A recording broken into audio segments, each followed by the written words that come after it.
વડોદરા કોર્પોરેશનના ડમ્પર ચાલકે કારને અડફેટે લીધી. વડોદરા શહેરના સુસેન તરસાલી રોડ પર આનંદ બાગ સોસાયટીની સામે વડોદરા મહાનગર સેવા સદનના કચરો ઉઠાવનાર ડમ્પર ચાલકે એક કાર ચાલકને પાછળથી ટક્કર મારતા કાર ગોળ ગોળ ફંગોળાઈ.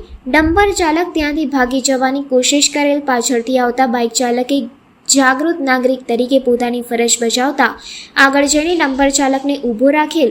આ અકસ્માતથી ઘટના સ્થળે લોકટોળા એકઠા થઈ ગયા હતા. 4 વ્હીલર અને અન્ય 2 વાહનોને ટક્કર માર્યા બાદ આ ડમ્પર ચાલક લોકટોળા ભેગા થઈ જતા મારની બીકને મારે ત્યાંથી નાસી ગયેલ હોવાનું લોકો દ્વારા કહેવામાં આવી રહ્યું છે.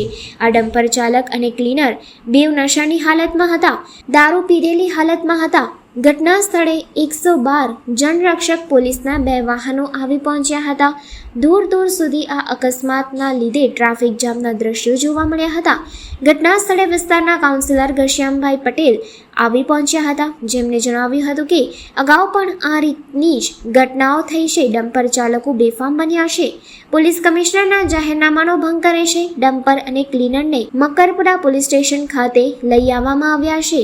ડ્રાઈવરની શોધખોળ મકરપુરા પોલીસ સ્ટેશન દ્વારા શરૂ કરી દેવામાં આવી છે અને આગળની કાયદેસરની કાર્યવાહી હાથ ધરવામાં આવી છે.